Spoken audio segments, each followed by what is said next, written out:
Bonjour à tous, j'espère que vous allez bien. Lors de notre dernière capsule vidéo, nous avons parlé d'un sujet et ce sujet c'était le conflit.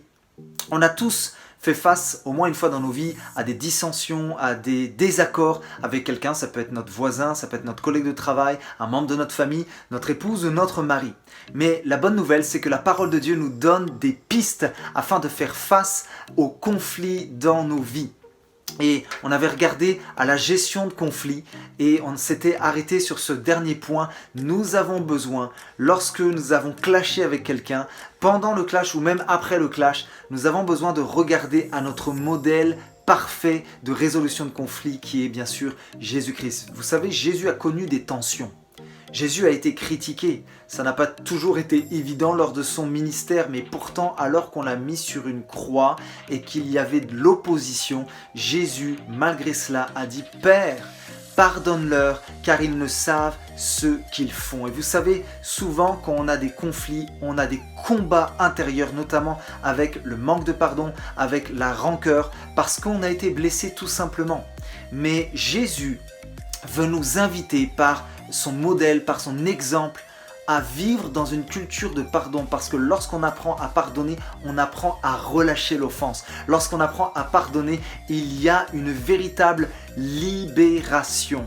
Et souvent, celui qui est emprisonné, ce n'est pas celui qui a offensé, mais c'est celui qui s'est fait offenser, parce que parfois nous combattons avec un manque de pardon. Alors nous sommes appelés à vivre dans cette culture de pardon, malgré parfois les désaccords, les dissensions auxquelles nous pouvons faire face. Et j'aimerais terminer avec une note d'espoir.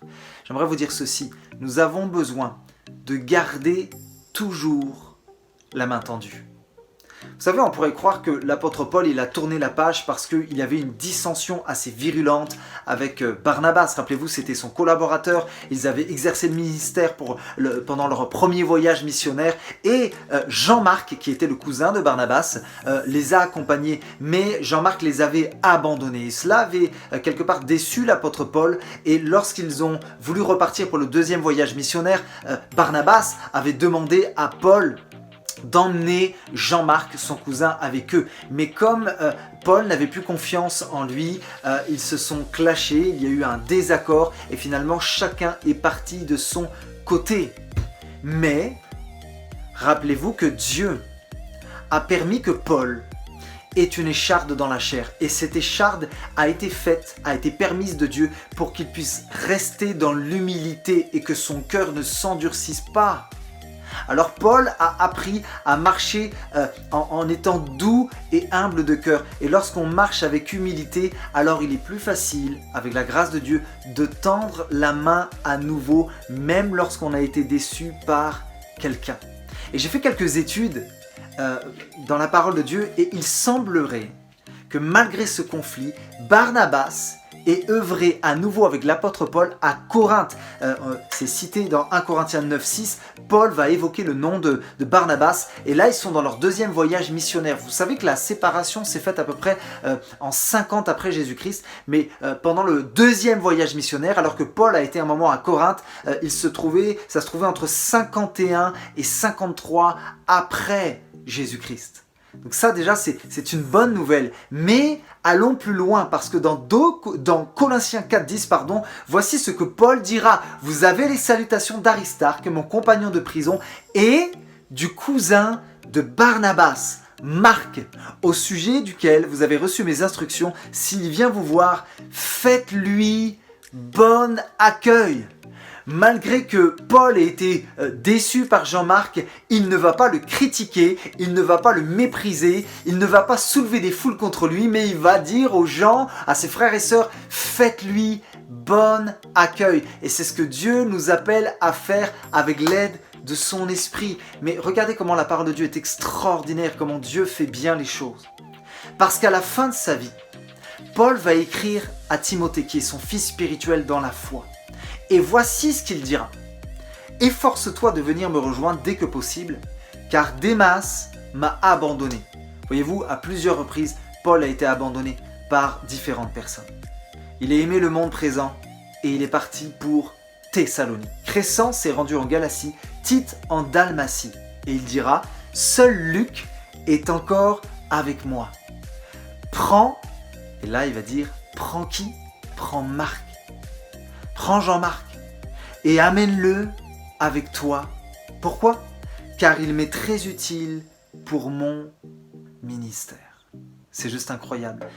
Vous pouvez le retrouver dans 2 Timothée 4, 9 jusqu'au verset 11. Une autre version dit « Il sera ma main droite ». Quand Paul se sent abandonné parce qu'il est à la fin de sa vie, en tout cas Paul sait que ses jours sont comptés parce qu'il va se faire tuer, on va le décapiter. Qui est à ses côtés?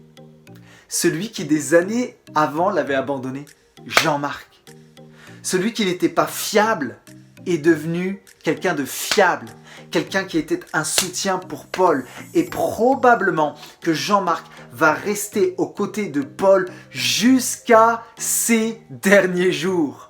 Je ne sais pas si vous vous sentez comme Paul ou comme Jean-Marc. Peut-être que vous avez été déçu par quelqu'un qui vous a lâché, qui vous a abandonné alors que vous comptiez beaucoup sur cette personne. Ou peut-être que vous êtes comme Jean-Marc, on vous avait confié des responsabilités mais vous avez failli, vous avez abandonné, vous n'aviez pas assumé, vous avez déçu les gens et vous êtes déçu de vous-même. Mais j'aimerais vous dire de la part de Dieu, il est encore possible aujourd'hui, mon ami, de changer. Et j'aimerais te raconter une histoire par rapport à cela. Lorsque j'habitais au Canada avec ma femme, il y a des années de cela, on avait une maison et à côté de notre maison, il y avait un grand morceau de bois qui ne servait plus à rien. Et on s'était liés d'amitié avec un papy et une mamie et ce papy était très habile de ses mains. Il travaillait le bois et lorsqu'il a vu cette vieille planche de bois, il a vu l'avenir. Il a vu le potentiel de cette vieille planche de bois. Alors il m'a demandé la permission de le prendre dans sa voiture. Il l'a amené chez lui et il a commencé à tailler, à façonner, à poncer ce matériau-là. Et lorsqu'il me l'a ramené, ce n'était plus une vieille planche de bois, mais il l'a transformé en un magnifique buffet. J'aimerais te dire, peut-être que tu te sens inutile, tu te sens comme un moins que rien parce que tu as failli dans ta mission, tu as abandonné les gens, peut-être que tu as abandonné les gens de ta famille, tu as abandonné peut-être même tes enfants, tu avais un devoir, tu avais une responsabilité, mais tu as manqué à ce devoir. Mais Dieu te dit aujourd'hui, il est possible de changer, il est possible de se relever, il y a encore un avenir et de l'espérance pour toi. Vous savez pourquoi? Parce que Jésus est un spécialiste pour changer le mal en bien. Il est capable de prendre quelque chose d'inutile pour en faire quelque chose d'utile, comme il l'a fait avec Jean-Marc. Mais la seule condition, mon ami, c'est celle-ci. Vas-tu accepter de te laisser façonner par le divin artisan, Jésus-Christ? Alors j'aimerais terminer avec cet appel, 2 appels. La première chose est celle-ci. Il y a peut-être des conflits auxquels vous avez fait face et vous n'avez pas réussi à bien les gérer. Il y a toujours de la colère et des blessures qui ne sont pas refermées en vous, mais Dieu vous demande de vous placer devant lui et avec l'aide du Saint-Esprit, il va vous aider à continuer à ouvrir vos cœurs et à tendre la main parce que tout est une question de pardon, c'est une culture.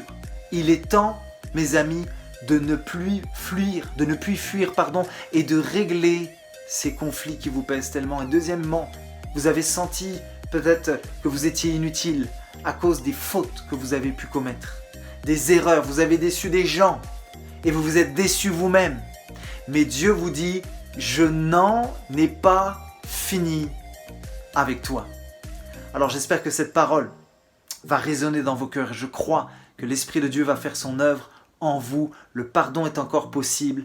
Dieu veut encore se servir de vous. Rappelez-vous de cette histoire avec ce bout de bois. Dieu voit ce potentiel. Dieu est capable de changer le mal en bien. Alors aujourd'hui, positionnez-vous. Soyez intentionnel dans ce que vous allez faire, dans ce que vous allez entreprendre. Et le Saint-Esprit vous conduira. Il y a encore un avenir et de l'espérance. Que Dieu vous bénisse. À très bientôt.